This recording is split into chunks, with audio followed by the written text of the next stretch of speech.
but then I've also had to deal with death as well from such a young age. It was probably in that same month I went for a 5K run and I did a PB. Got back in the car, sat in the car, and I just burst into tears. Like the emotion was so much, just going, I can't believe what I've just done after a month on this drug. I'm taking on a 100 miler. So for anyone that can't do that conversion, it's 160K. It's definitely been a roller coaster, but it's been one that I probably wouldn't take back.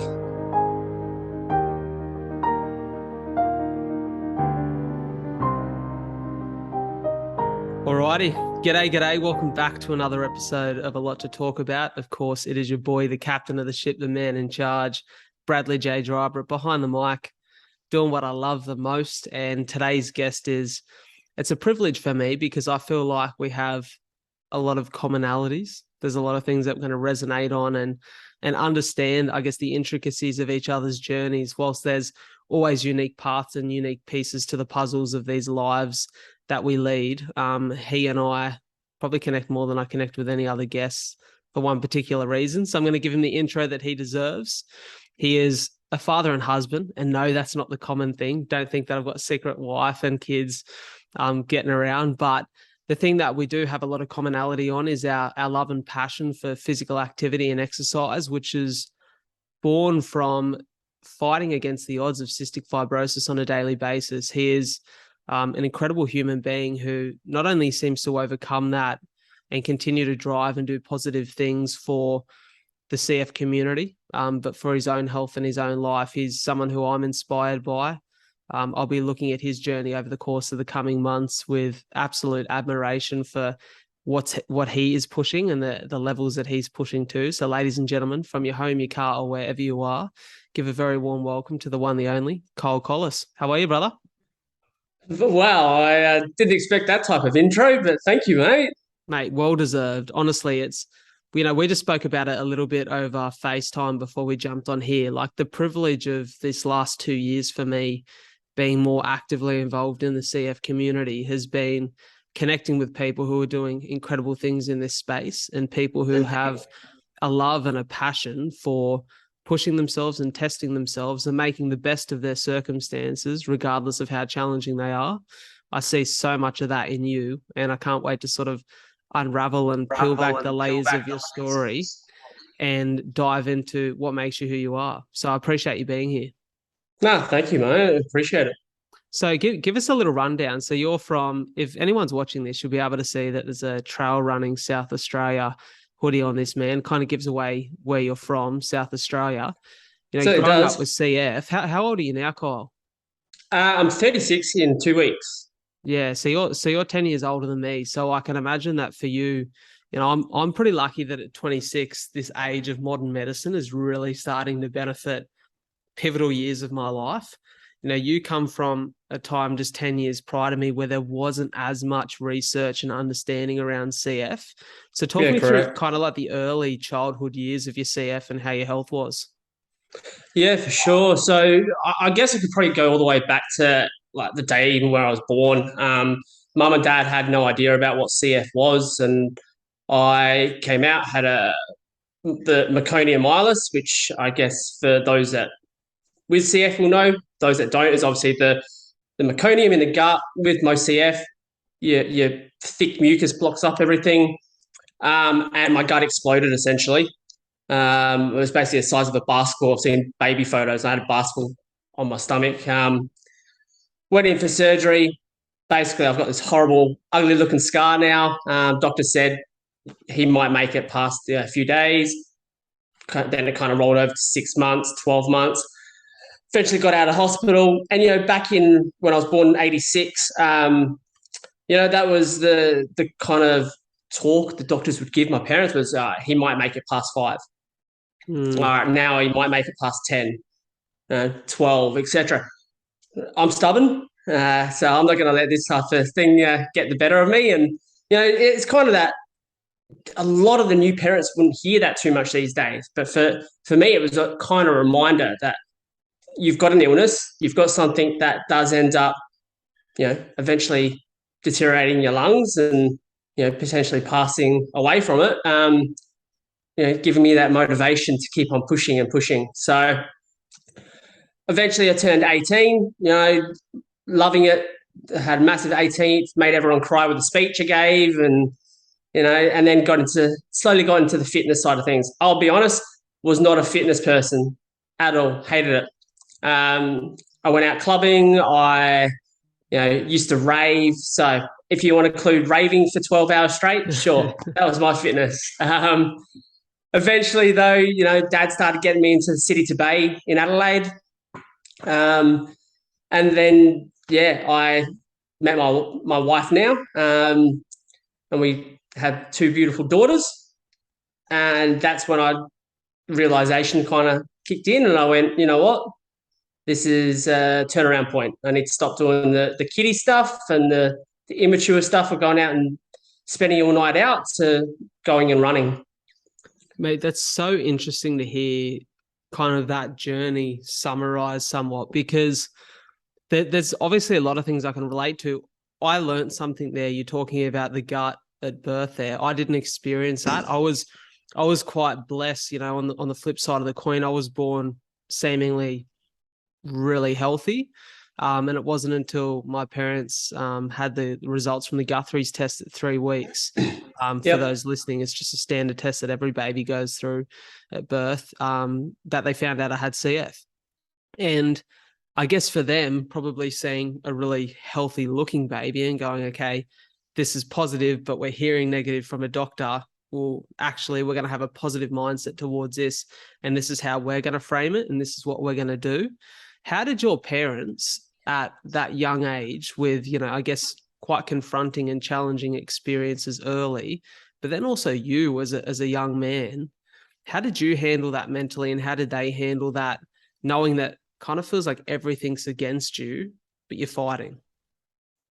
Yeah, it's an interesting question, because I've had little talks with my parents about it, and they probably struggled with it a lot at first to know that you've just had. I was the firstborn son. I got two younger brothers, and knowing that your son now has got a genetic illness that is going to eventually kill him. To me, I can't even fathom how they probably would have felt. Being a dad now, obviously I got my wife tested before we went through IVF, and just having those results that they still have the Guthrie test and everything, and just that result to go, they don't have CF, they're carriers, they don't have it. The sense of relief that you get, it's huge. It was actually an interesting thing talking to another mum actually the other day, who said to me, I've had my friends ask me, how do I tell my kids when they're older that your daughter has CF? Like, how do we explain it? How do they grow up? For me, I knew I was 5 years old and I knew I had CF. Since I was 5 years old, I've been in and out of hospital 3-4 times a year, up until I was 30, pretty much. Yeah, the only reason I don't do that anymore is I'm on Trikafta. What a miracle! That's been the life changer. I mean, you would know from something I would never ever picture in my whole life, that I'd get the chance to be on a drug like that. And it's changed everything.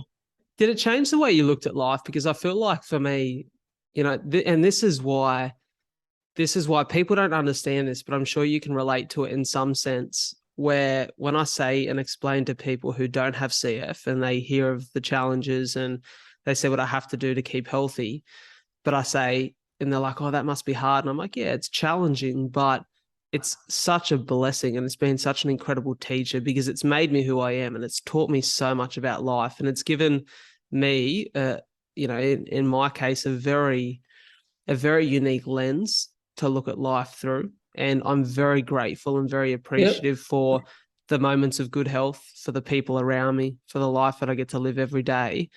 For you, was there that sense of understanding and knowledge of, how precious life was from an early age? 100%. I think I've always told myself, and whether or not that comes out in me as a person, that I'm probably more mature Mm. for my age. And that's because I have had to deal with so much from such a young age.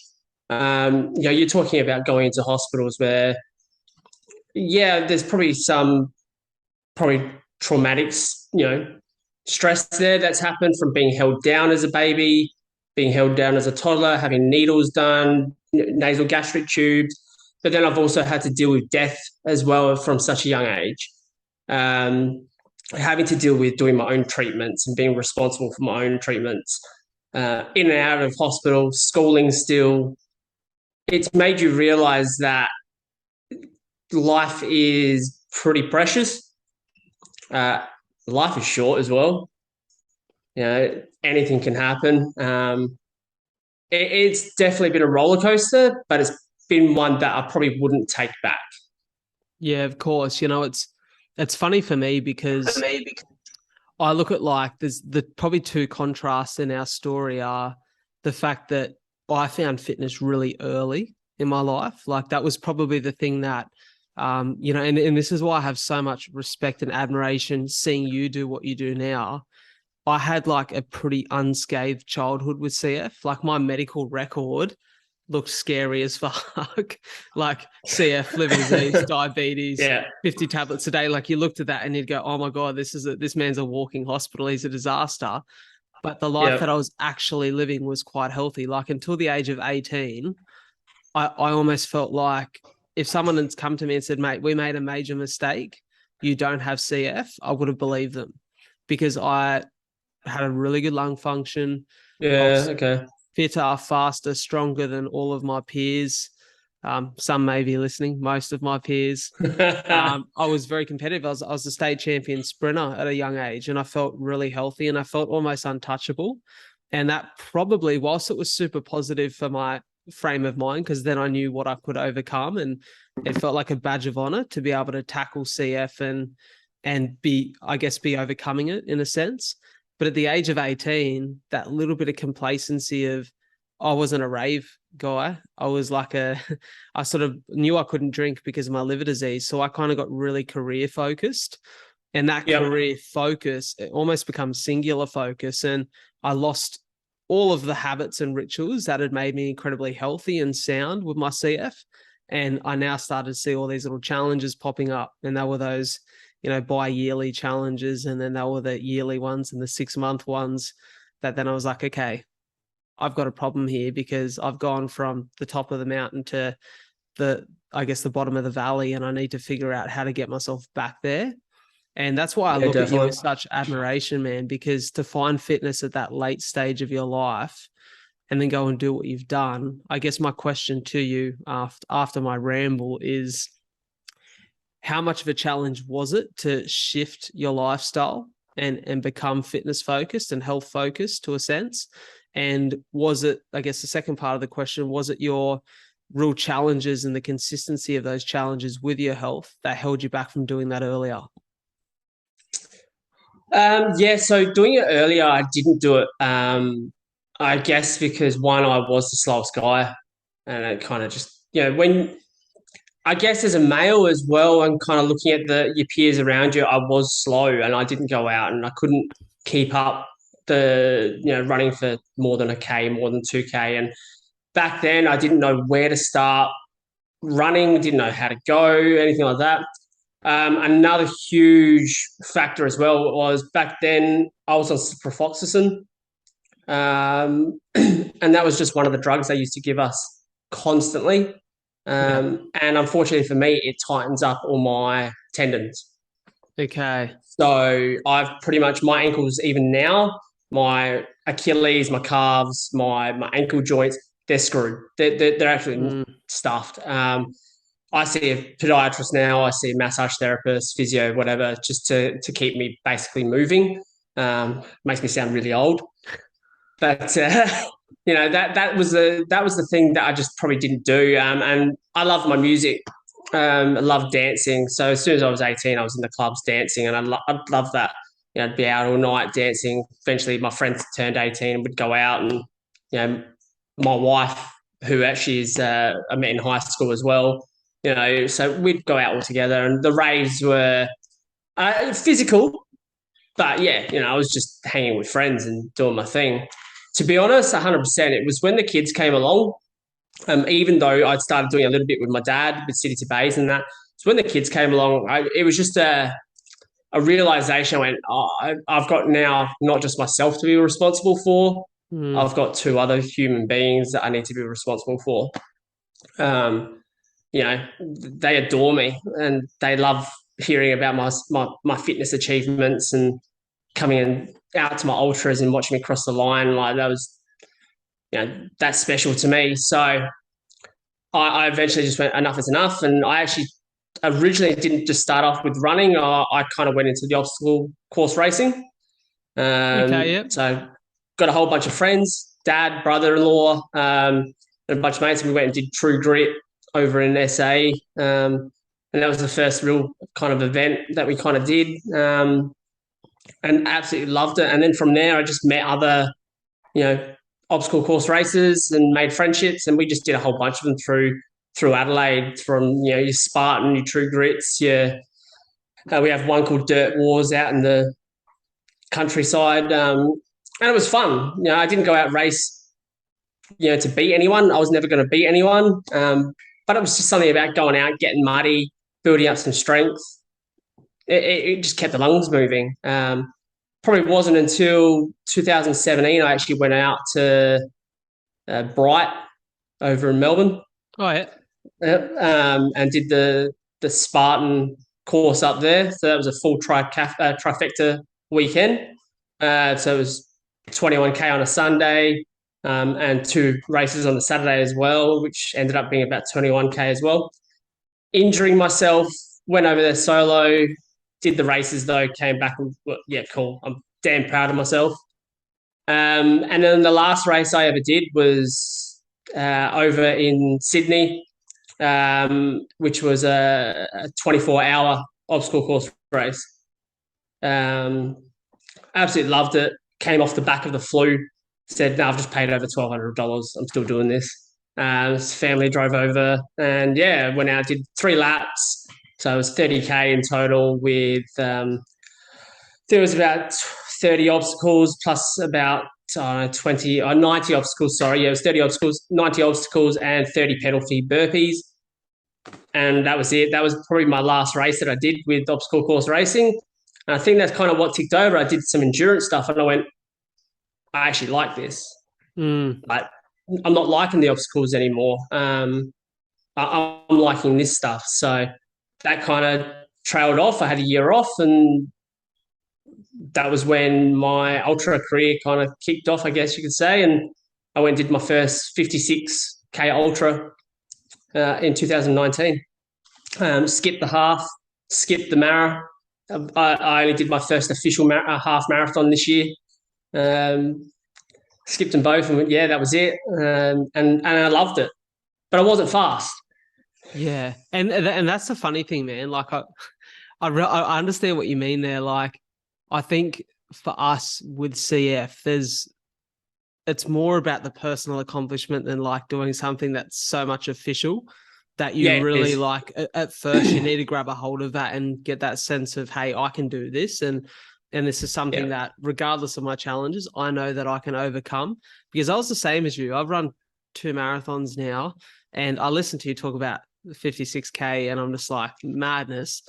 But I know that for me, like, I've never run. People find this insane because people are like, there's a great running community here in Wollongong. So we know everyone kind of knows everyone. And they all say to me like, oh, like, you've run 2 marathons, like, how many halves have you done? And I'm like, I've never done an official half.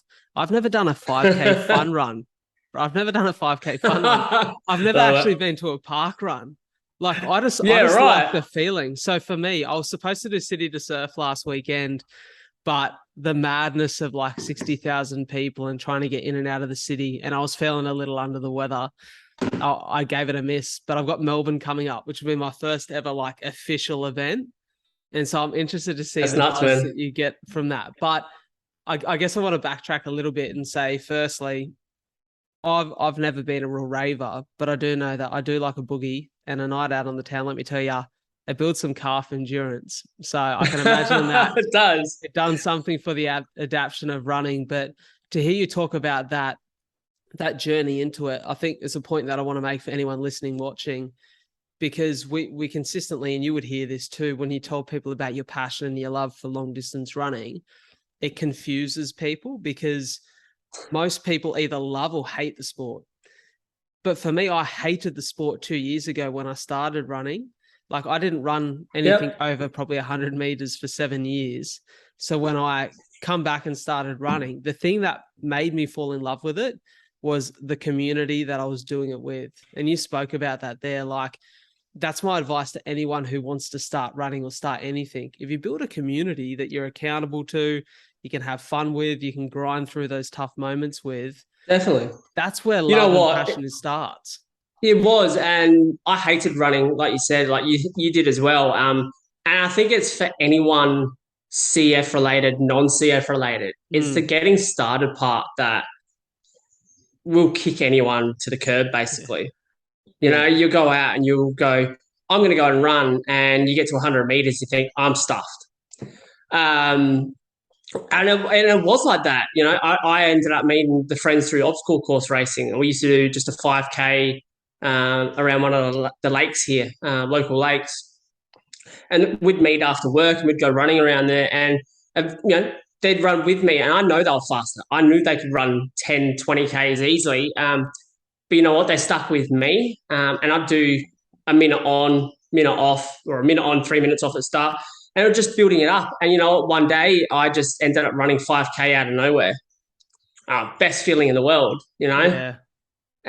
It's an incredible feeling to finally get that 5K club kind of ticked. And then yeah, you kind of you just build on that. I've learned so much more though since that day about running, that it's not just about running nonstop. Yeah, You this know, is I've true. actually made some of my PBs doing a run walk method, and a lot of people don't believe that. You know, you can literally do a 3 minute run with a 45-second walk, and you could still do a PB. You Yeah. know, I'm 36 almost, and I've given Trikafta's helped me obviously get to that point. But back in March this year, early this year, I went and ran a park run 5K, and I ran a 26-minute 5K. I was blown away, like absolutely blown away. You know, like I said, I'm 36 almost. My health should be declining. I'm actually getting Yeah. fitter and stronger. Isn't that like, it's such a miracle? And I don't know if people outside of our community will ever fully understand that feeling of knowing that for the first time in your life, the odds of you declining aren't stacked against you. They're They're, not anymore. they're somewhat looking really positive, and we're still so early in the picture of what's capable with this drug that, you know, I blew a lung function last Friday and I felt so under the weather, man. I'd been for a run that morning. My lungs were tight. I'd been so fluey. I'd had mucus for the first time in 3 months, you know, because I've been so well off the back of Trikafta. And I was sitting there like, oh, this lung function is going to be so rubbish. But mate, it was consistent. And I was like, I'm Yeah, it stoked is. with that. And I actually Yeah. had, from the distance on Sunday night, I'd gone out to catch up with a couple of mates at North Gong Pub and on the dance floor having a boogie, working the calves. And this girl sort of like waved at me from the distance and sort of like, she goes, hey, I've got CF. I follow you on Insta. We had sort of a little bit of a chat from the distance. And for people listening who don't understand, with CF, you can't come into close contact. There's a risk of cross infection. And, you know, we're chatting from, as cliche as it sounds, 5 feet away. And we're having this conversation around Trikafta. And she was telling me that she'd had in the space of 2 weeks, a 35 or 45% increase in her lung function. That's Now, insane. I had a 10% increase, and I can't begin to tell you like what that benefit has been like for me. So, you know, this is life changing for people, and it's such a blessing to be in an age where we get to see not only for ourselves but the people around us. And there's still work to do for a part of the community who doesn't have it, but it's such a blessing to see people get a sense of the life that they now get to lead.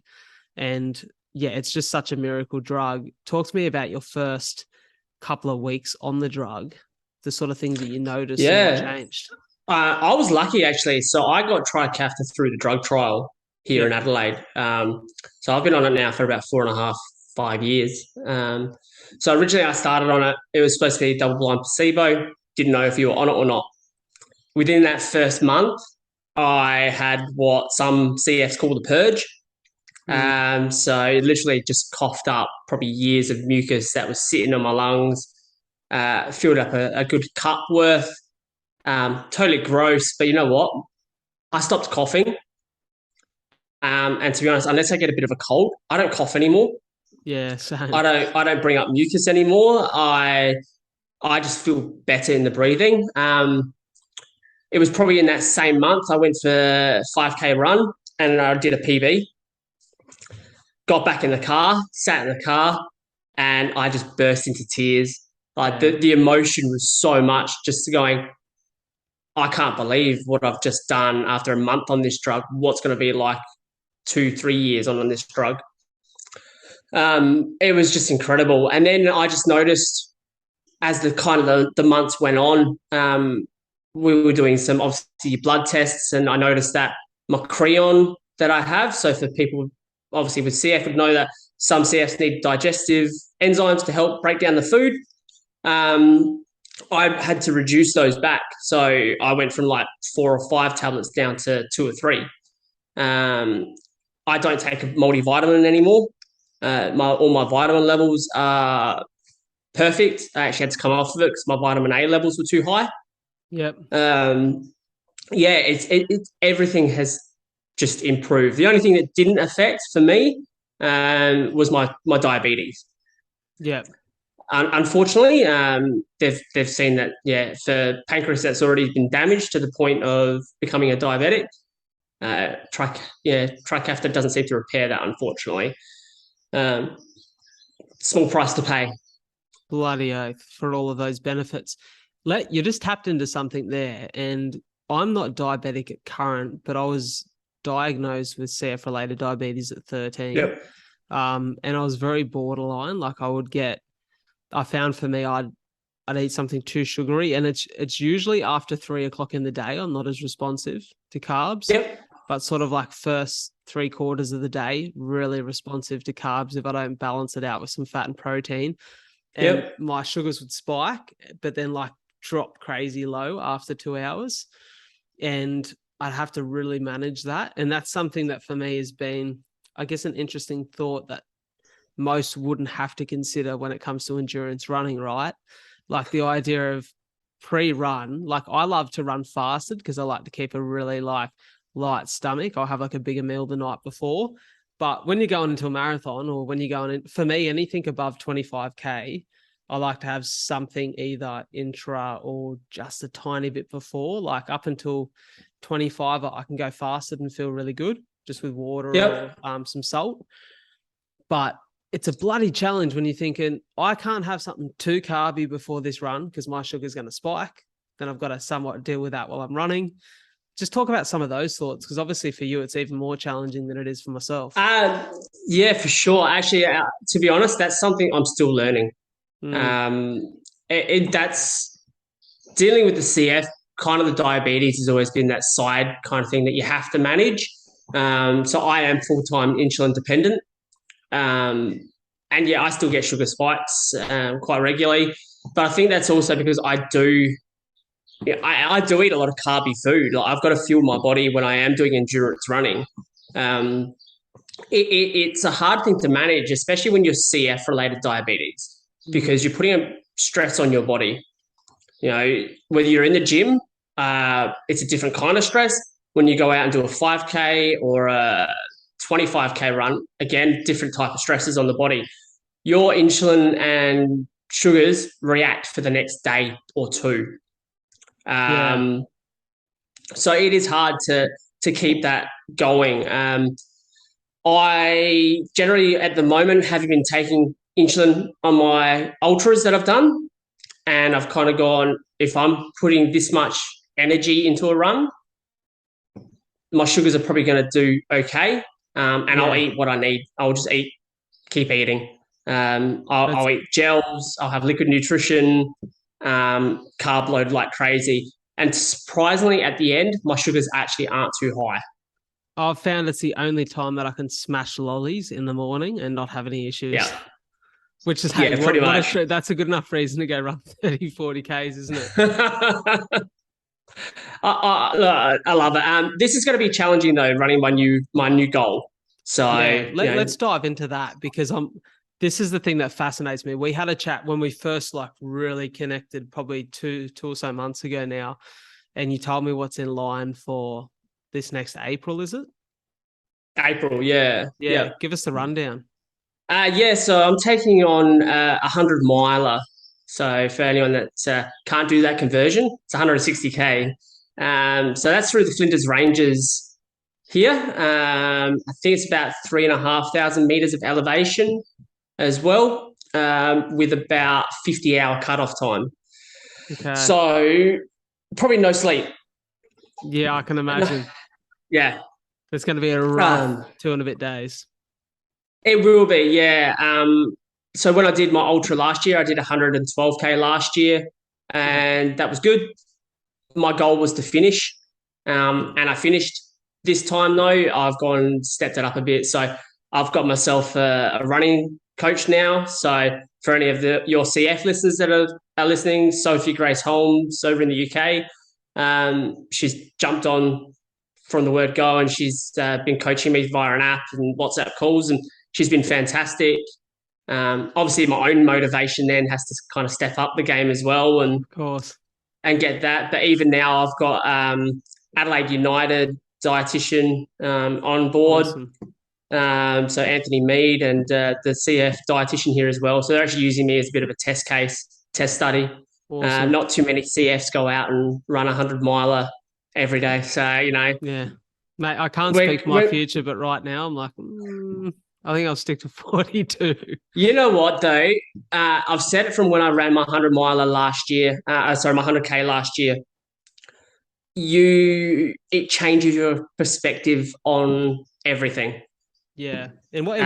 Um, you know what? It's a really hard thing to explain. I just remember I was injured. I couldn't run. So what was supposed to take about 20 hours took 25 hours. I remember though hitting Victor Harbour. I hit the bluff. The sunrise was coming up. Just remember put my hands out and touching the reeds on either side near the beach. And it was just a sense of calmness, of this is just magical. Probably the endorphins helped. But it was just something like I've got CF and I've just achieved something that I didn't think was possible. Yeah, wow. And I'm not dying though. Like I literally still had energy to finish the next 5K that I still had to go, which took a long time, but it just felt incredible. And when I heard about the 100 miler, it was like, yeah, that's an extra 60K. Like that's a long way. And literally registration came out Friday morning. Literally came out 10 o'clock, 10:01. I was signed up. I've got two questions for you, or actually one comment and one question. My one comment would be that feeling that you described there. I remember the first time I felt that, and it was about 4 weeks, 5 weeks into my marathon prep. I was running my first 20K, and I'd had two mates who were supposed to meet me who both slept in, so I was solo. And I remember being at 12Ks, I had a pack on because at this point I was so dependent on hydration, Yep. and like your body's not efficient at all. And I was running through a little trail that goes along the beach here called Pucky's Estate. And I was running along Pucky's Estate, and I remember the sun was just beaming through the trees and I was hurting. But I remember just being out there and going, like, I'm out here 12Ks into a 20K run. I've still got energy in the tank. Yeah, I'm a little bit sore, but 4 or 5 weeks ago, I was sitting in a hospital bed with bleeding lungs. Now I'm here doing this. Like, how blessed am I? And how blessed am I that unfortunately some people with CF may never experience this or never got to Yeah. experience this.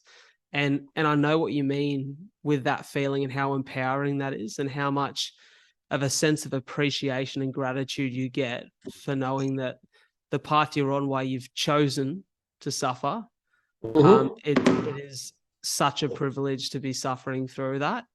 And I guess my question is, the extra 60 Ks, how much of that do you think, how much of that is actually like adapting and making your body durable? And how much of it is like understanding nutrition and hydration better than you already do? Because that's probably the thing that I think has let me down in my first 2 marathons, from being maybe as optimal as I could have been, is not getting the nutrition, the hydration right, and probably not training well enough with it. Yeah, definitely. I think you've talked to anyone, and basically it's kind of like 70% of that is actually nutrition, and the rest of it is probably, training, not only physically, training your mind as well. Yeah. You do reach a point where your legs, go, I'm stuffed, I'm not going to move. But mentally you go, well, no, you can. You're not actually, the pain you're feeling right now is not injury. It's just muscle. So lift your leg up, put that foot in front of each other and just keep moving. That's what I did last year. I was hurting, but I just kind of kept on moving. Nutrition is a big one. It's how many carbs per hour you need. Yeah. And I always kind of went before previously, how many calories per hour did I need? And it wasn't calories, because you can have empty calories. Yeah. And it was learning that. So that was something I learned from Anthony Mead. Was he went, you need about 65, 70 grams of carbs per hour. And you know what? Last year, I had so much energy. I didn't feel like I was hitting a wall.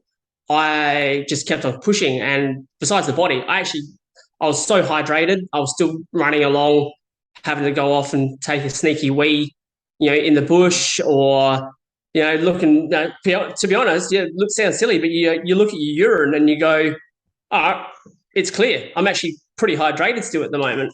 And then the gels and everything else. You're like, okay, it's actually maths. It's just so much maths to go on when you're running. It's not just going and going, I'm going to have a gel here, or I'm just going to have some lollies here. It's going, okay, this gel's got 20 grams of carbs in it. Okay, I need another 50 grams of carbs. How am I going to get that in the next hour? Yeah, for sure. I feel like for me, the issue that I've had with training, this sounds so shallow and so stupid, but the issue I've had with training with nutrition, like intra and like getting gels in during a run, is that I've loved the process of like stripping away and like getting nice and lean through Prep, so I look great on marathon day. So I feel like, see, I haven't. I'll be honest. I don't look at. I don't look shredded. I've still got fat on me. I actually went for a fat caliper test last week. Yep. So we're actually keeping track of that stuff now. So I'm probably sitting at about 70 millimeters of fat over my body from that test. And he reckons most athletes sit around 50. Okay. So he'd like to see me get there. And there's probably nothing to say I can't get there. Yeah. I'll be honest. I like my food. I'm the same, bro. I'm the same. I'll have a cheeky, have a wisdom teeth out on Tuesday. I'm miserable. I want my crunchy food, or I want something nice to eat, and I'm living off soup. So, good soup. But nutrition on a race, ultra running is different from, I think, a marathon in regards to when you're running a marathon. Yeah, you've got your liquid nutrition that you can probably grab. So there's so many different brands out there, and for anyone listening, the best bet is try one. If it works, it works. If it doesn't, it doesn't. Don't worry about it. Swap to the next one. I've tried SIS before, ended up cramping up, feeling absolutely disgusting. I now get mine from the UK, and they work a treat for me. I also use Tailwind. What brand do you get from the UK? Is it Morton's? No, I use Wiggle. Wiggle. I've heard good things about Morton's. It's another brand that I've seen. Yeah, isn't that lately? I think Rory was saying he uses Morton's. and he likes it. So I haven't tried it yet. Wiggle seemed to work for me, so I use the Yeah. Wiggles gels. I've also got their carb mix, Yeah. which is good. It worked. I found it wasn't enough though. There was just Okay. something in it that wasn't enough. I ended up swapping over to Tailwind for the Ultra last year, and everyone that I ran with couldn't actually believe that I survived 20 hours on just gels and liquid nutrition. Because this is a question I have for you, and you've given me the perfect segue there. When I'm running, like I feel like people without CF won't understand this, but like it's harder to digest food when you take Creon and when you take digestive enzymes. And for someone with CF, I just find we tend to bloat easier. We tend to have like digestive struggles easier. And whilst I'm pretty good 90% of the time, the idea of like digesting something that is solid or heavier, like I can get away with a banana, but like, or lollies, but like anything that's heavier is really hard Yeah. on the go. But when you're Yep. doing an Yep. ultra, you need that hardier stuff. You do, and I struggled last year with it. I tried to eat a banana, and Mm, I ate half of it. Couldn't stomach it. I tried to eat like a scroll. Ate half of it. Just couldn't stomach it. About 70K mark, I ended up having 2 minute noodles. I ate some of the noodles. I just could not stomach food though. I drank the broth, and I just lived off of the tailwind and the gels for the next so many hours.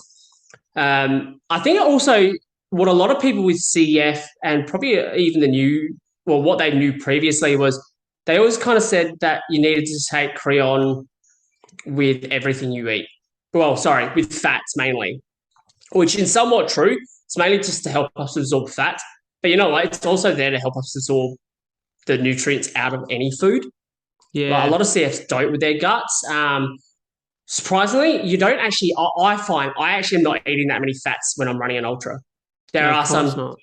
Well, there is some ultra runners that actually do just live off fat. Yep. Okay. So your healthy fats, I don't. And I maybe might have one or two Creon, every few hours, maybe. And that's just it's probably to help me if I do. I don't seem to get those GI issues though, which is awesome. That's great. Um, That's good news. I feel fine. Like I said, I was having 2 to 3 gels per hour plus a tailwind, and I had no GI issues at all. How have Coke, you found the salt? Sorry, go on. Coke is amazing. Trust me, if you're 70K in, salt, vinegar, chips, and a Coke, Yeah. that's amazing. You get sick of the sweet stuff. Flat or bubbly? Both. I Yeah. like my bubbles. I like my bubbles.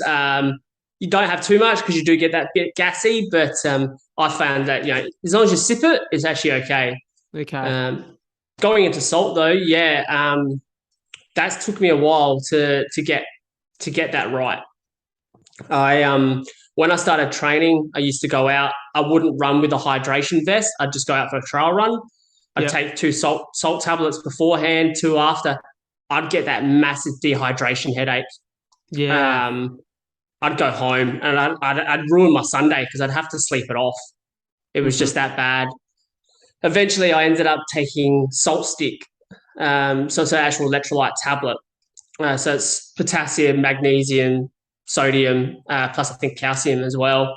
Um, and ever since I started taking that with my salt tablets, and adding in the hydration in my vest, my headaches went. That's awesome. Uh, it wasn't so much like most CEFs probably think, oh, we just get told that we sweat lots, we need the extra salt. It's not just the salt. It's all those other electrolytes that will then go out of whack when you're losing that much salt as well. So yeah, once I found that out and experimented with how much I need, I don't get headaches anymore. Yeah, that's awesome because that was my biggest challenge. Like I remember getting back from a 15K long run like 3 weeks into my first Mara prep, and I'd had so much water and I'd had so much like I'd been drinking like Powerade, sugar-free Yep. Powerade, just trying to get the salt in. And I'm like, far out. Like I couldn't seem to shake it. And my coach for that Mara prep was Benny Seymour, a bit of an ultra endurance guy. And Benny said to me, where's the closest hot chip? And I said, just down the road. And he goes, go get a large hot chips with heaps of salt. and call me in an hour. Yep. And mate, I felt $1,000,000. Yeah, for And I sure. was like, it probably bred a few bad habits. After a long run, it's an excuse to go get some hot chips. But mate, you bloody need it. You You need those do. electrolytes. Yeah. And I've started now like trying to be a little sharper with get some magnesium into potassium, all of those Yep. things. And you just feel so much better for it. Yeah, no, definitely. To be honest, out of anything supplement wise, that's my main go to Mm, is my electrolytes. Besides if I'm training in a gym now, I know my weaknesses from my previous ultras are my muscles, my lower back, my glutes. So I'm now in a gym 3 times a week as well. So besides extra protein, caffeine and electrolytes, they're my go to. That's all I take. it's sometimes simple is best, right? It is. I used to take pre-workout when I used to be in the gym years ago, and now caffeine is. Even I drink coffee daily, but taking a caffeine strip is enough just to perk me up, get it Yeah. done. Get it in, get it done. How much of, I guess, gym training is forming part of your routine at the moment? Or maybe actually even a broader question. Talk us through what a week looks like. And a point Yeah, that for I sure. think is probably interesting to make is, there's a guy I had on the podcast a year and a bit ago, Taylor Cecil. And I don't know if you know Taylor, but Taylor's the coach of Ali Day, the Ironman. Um, Okay. Yeah. No, I didn't know, Mick, but yep. Mick Fanning, is a really Yeah. well Well. respected coach. And Taylor's got this principle that I'm trying to adopt in my life right now. And the principle is training is 50% art and 50% science. And I guess the art is that intuition, like listening to the body, listening to where you need to go and the days to push, the days not to. That science Yep. is, I guess, the routine, the regime, the thing that you've worked out and planned. And through my first Mara prep, I would say it was 100% science. And actually, probably through my first two, it was here's my plan, do exactly what I know I need to do. And almost this David Goggins mentality here, too. Like, if you back away from it or you don't do it, it's going to have severe effects on your mentality, physical health, all of that. Yeah, for Now at a sure. point where I probably pushed myself into the grave a few too many times from Yep. punishing myself after a big night of lung bleeds or when I had a niggle, and you end up just worse off for it. Now I'm trying to approach that 50-50 balance of today I should back off or today I feel good, Yeah, for give it that sure. little extra. What does it look like for you? Yeah. What's the routine? Oh, look, I 100% agree with you with how I'm doing that. Like, that's how I used to probably go years ago, where I go all out and I don't do a day, and I'd punish myself and think, why have I not gone out? I should be doing this. I should be going out and learning from what Sophie has been giving me, and actually just going, you know what, I'm paying someone now to provide me a training plan. I might as well give it a crack. And I'm Yeah. finding that I'm actually able to do it better than what I was previously. But then at the same time, I've gone and done some days, and then the next day I've gone, I'm pretty tired actually today. Maybe instead of doing an hour, run, I'm going to cut it back to a half-hour run Yeah. and lighten the load. And you know what? Talking to Sophie later, she's gone, that's fine. You still got out. You still Yeah. went and did it. Yeah, you cut it back. Listen to your body. Don't go, this is what my training plan says. Do it. Yeah, Your exactly. training plan's there as a guide. It's there to go, this is what ultimately, this is what I'd like you to do. But if your body's not up to it, what's the point in pushing yourself to that point where you then go, oh, the next 5 days now I'm ruined? And that's such a good point. I think once you get to like you've been doing this for long enough now, and in the last 2 years, I know that if I missed a run or I chose it like it's not the right time for me to go do a run, it's not because I'm being lazy. It's because I'm genuinely in tune with like what I want.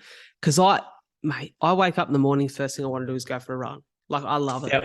So for me, I know it's not like bred out of laziness or this wanting to just go sit on the lounge and watch Nah, it's morning not telly. laziness for So sure. you need to get in tune with that. And that's hard. I reckon that's one of Yeah, the bigger challenges. it is. I guess going back to you asking, I guess what my usual kind of week of training like is at the moment. I actually have just come off of influenza, so I had 2 weeks worth of intravenous antibiotics.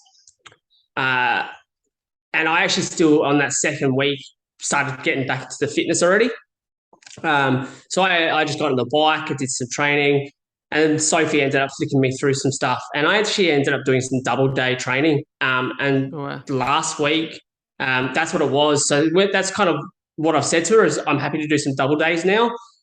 So we've kind of upped that a bit. So we've gone from like a 3 times a week is a gym session.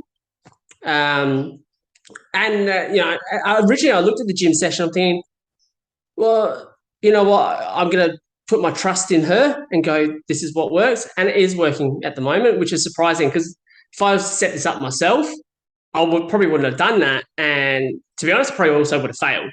Um, so doing this, I've gone split sessions 3 times a week and then adding in some bike work now.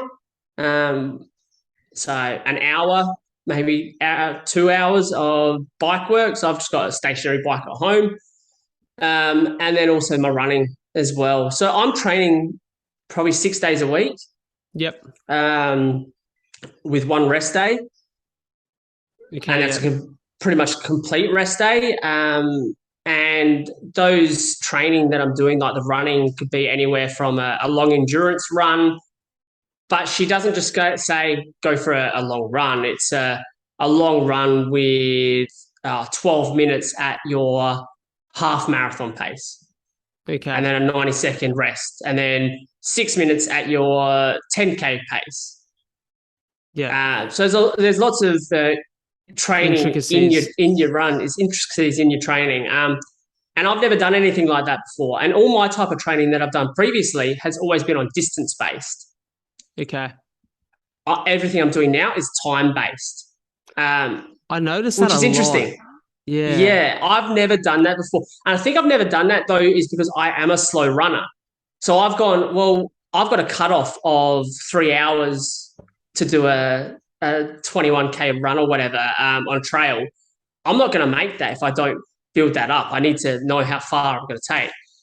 Different now. I can go out and run an hour run, and I know that I'm probably going to get an 8.5, 9Ks out in an hour run for myself. And that's an easy kind of run. I've got a trail run coming up on the 4th of September. And it's, I think, a 22 or a 33K trail run that I'm going to do. And it's, I think, a 3.5 hour cutoff. So it may seem generous.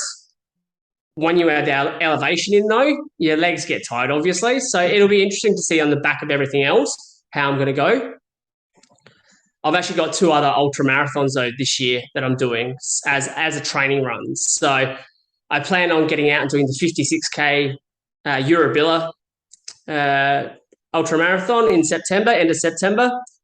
And I plan on doing the 100K again that I did last year, but as a training run. And that's just crazy to think. Using my run I did last year, but this year I'm using it as a training run. So it'll definitely be interesting. Yeah. Bro, so exciting. So how many runs a week would you say you're doing at the minute? Probably only 3. Okay, 3. Probably about 3 runs a week, and then maybe 1 or 2 bike. Okay, nice. Yeah. And you're finding that bike helps? Bike's good, actually. I never thought about incorporating a bike. Sophie actually she was telling me she trained for a 50K purely on a bike. Yep. And she went and smashed it. Bike is good. It allows you to keep your legs turning, even if you do some hill climbs, without the impact. Yeah. That's the one thing that I probably need to get better at doing, jumping on a bike a bit. And, mate, to be honest, I got a couple of mates and they're pissing me off because I've already got too many hobbies, and they go on a Saturday, they all go and do like a big 100K ride or whatever.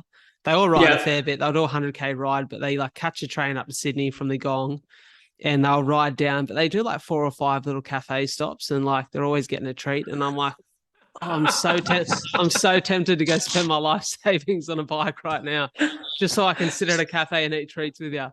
But yeah, I find it seems to be very effective, and a lot of people who I follow's training who do the ultras and get around that marathon circuit. Oh, I'd love to be able to do a triathlon. I just can't fathom that type of training though at the moment. That's essentially to do a triathlon. That's 4 different types of training you've got to fit into your day between a bike, a swim, a run, and a strength. Yeah. At the moment, I'm just going to stick to my ultras. Respect to them, eh? Respect, huge respect to them. I don't know how they do it. But you know what, training for an ultra, I love it. And even my wife, she'll turn around and she'll be like, "You're crazy. I don't understand it. Why?" Um, and I'll just go, you know what? I just love the feeling of being out there. I'll run on the road. Yeah, I'll have my music on. That's fine. It's the beats. It gets me through it. Out on the trail, there is no music. There's me, the trail, and nature. Yeah. And it's just something about that. It's something about going out, pushing yourself past breaking point that I love. Yeah, I love that. You can't explain it though. You unless you are someone who runs distances, like actual distance running, I don't think they can understand that mentality behind actually loving running. Do you think that's because it probably has a different meaning to everyone? Yeah, I do. Yeah, I mean, everyone goes out and does their own thing. Everyone's got a reason for starting their running journey, whether it be mental health, whether it be purely a fitness, trying to lose weight. For me, it's living. Yeah, really. I mean, the Kind of mental the health kind side of of the this. original reason, right? Like, It is. I run to live basically, but it puts it puts years into my life as well. Um, yeah, I just there's something about it. But you know what? It's not just anymore for me. It's not just a living as much. It's what can my body do? yeah, I've survived CF to date. Now I've got Trikafta. What more can I achieve? Uh, I'm going to go on a limb and say 160K is not where I'm stopping. I love that. I've got a couple of big runs in the back of my mind that I'd like to take on that are huge. I'd love to give it a crack. They're pretty insane. But yeah, we'll wait and see what happens. I got to get through 160 first. Mate, But I'm excited for it. and you should be, because you're doing the work. You've got the mindset for it, and mate, and I know what you're capable of, and it's great things. Like you said, I think this will be one of the many stories that you have to tell at the end of your running career, which is hopefully very long and prosperous. And mate, I think, as someone who has done my little bit of running in the last 2 years and felt that feeling of, hey, I've overcome something that I'm not meant to do with cystic fibrosis. And you can frame that, for someone who doesn't have CF listening to or watching this, you can frame that in whatever way you need to frame it. It's your personal battle. It's your personal journey. You frame it in whatever way empowers you, makes you feel like you've got something to wear as a badge of honor and to look back on and draw strength from. And it is life-changing. It has done so much. Like, running has done so much for my life. Whilst it's a small part of, or one piece of the puzzle, it's one of the things I go to whenever I need a little pick-me-up. So I understand what you're explaining and feeling there. And mate, I'm just so excited for these next few years for you. And that's just it's so much more than just achieving it for me. I've said it probably for years now, where I've gone, my goal is to inspire everyone else, especially the younger generation of CFs coming through, and just having Emma Money and her podcast that I did with her and her followers, and some of the mums that followed her now follow me. And it's awesome to have that feeling, them going, I've now got something for my son, my daughter, someone to look up to and go, CF isn't a death sentence anymore. Yeah.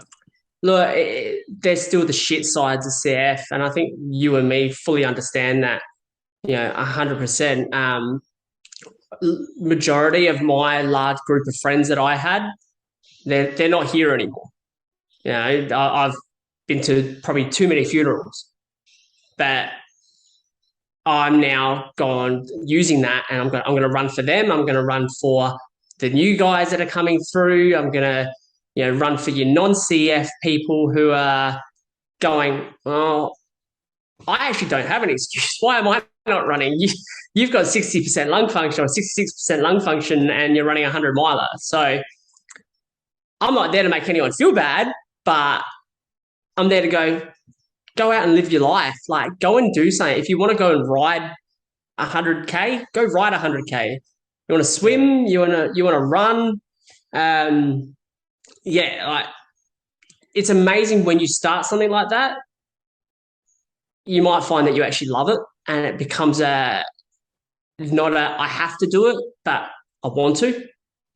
You know what, and it's so beautifully said, brother. And I guess the analogy that I've used before is, I think walking into or living a life with CF at times where challenging and confronting can be like walking into a dark room, but it just takes one person walking over and opening up the curtains and letting the light in that allows Yeah, you to see 100%, man. there's something extremely positive in all of this, and there's something to be learned, and there is a path, there is a way forward. And you're doing that for so many people, and you're doing that for someone like me, who I look at you and I go, far out. Man, I thought I was bloody conquering some challenges. This man's incredible. So, mate, I've got, like I said, so much respect for you, and I can imagine Oh, the that not same a, goes, mate. I've got that respect for you as well. And when I first saw the 42 for CF, that's incredible in itself. Just you and your guys and everyone running that for CF. It's awesome. It's amazing. No, I appreciate that, brother. And I guess it's as I always say to the team, like, many hands make for light work. So if we all, pull these little pieces together and build this, I guess, this uplifting front for people with CF, it's going to do wonders for that next generation and for the generation who live with and fight against it every day. 100%, man. Hey, I want to dive into the part of the podcast that is kind of a consistent rolling theme. It's 5 questions and 5 answers.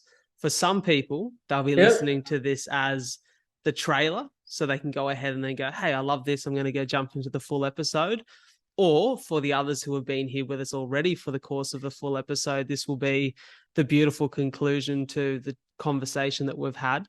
So I want to roll in relatively rapid fire, but it's always a little bit loosen up for interpretation how rapid you get. The first question is, if you could recommend one book or one podcast to someone listening, what would that be? Oh, you know what? At the moment, I'm actually reading a couple of Ant Middleton's books around mindset, and I've found that it's something for me that I'm working on myself, is getting around the mindset and having that confidence within myself. Yep. So yeah, definitely his books, which go a lot into self-confidence, also into the family, of how to be a better parent. I'm 36, got 2 daughters.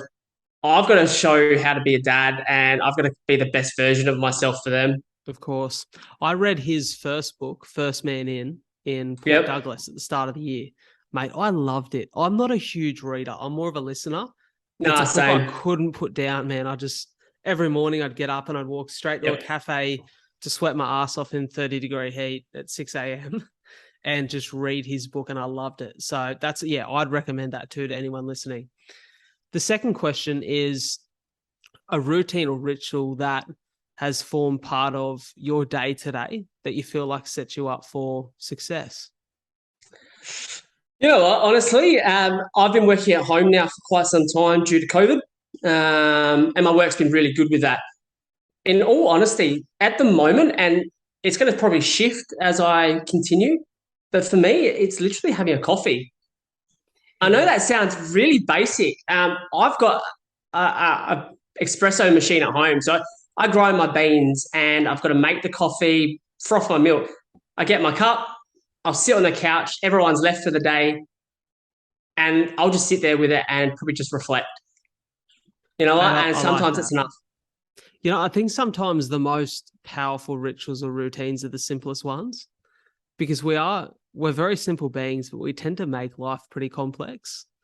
And we do. And look, I've gone, hey, maybe I should try some meditation in the morning. Everyone's gone. And I'm going, it's just not for me. I've Yeah. tried. I love it. Every second Saturday, I'll go down to a group down at Henley Beach here. Do it. Sometimes just a nice hot coffee on my couch. That's all I Bloody oath. need. Mate, that's me on my balcony in the sun of a morning. I just sit there like a bloody lizard and soak it in. Mate, it charges you. Charges you. My third question is one that this one could be a little bit more open-ended. It's especially for someone like you or I can imagine that challenges may be similar, maybe not. One challenge, or I guess what's the biggest challenge in your life that's required the most growth or resilience to overcome? Um, I've got lots, but you know what? Honestly, I think stepping away from the fitness side of things, I'm actually going to say probably being a dad. You Mm, know, it is probably the biggest challenge that I've ever had to step up and do.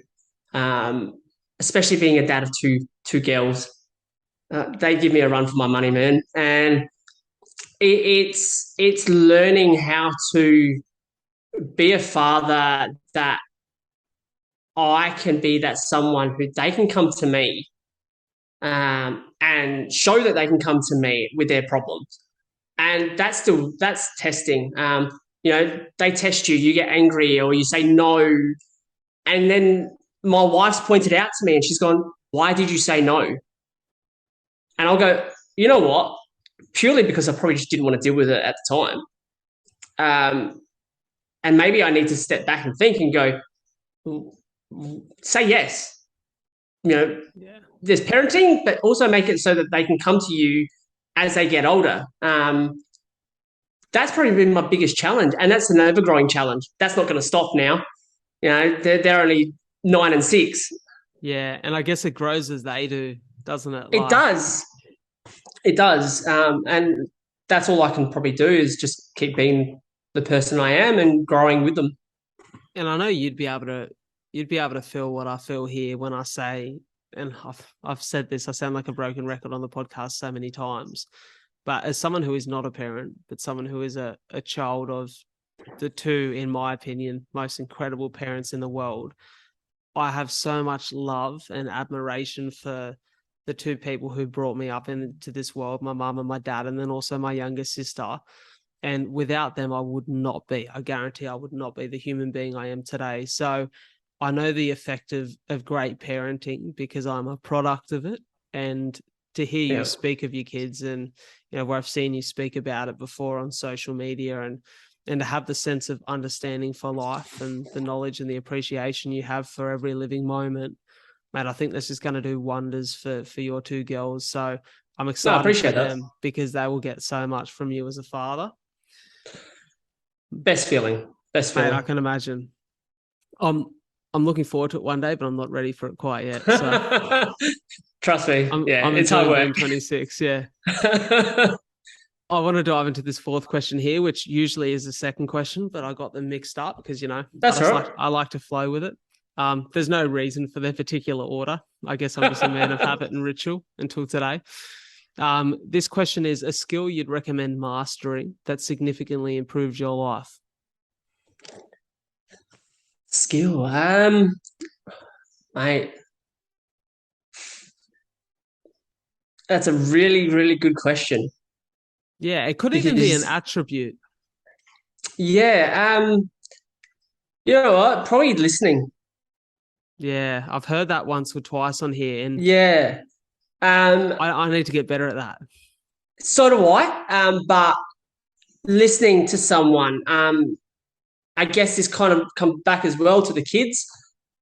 Actually listen to them. You don't I've probably actually got a bit of a bad habit of going, what their issues are.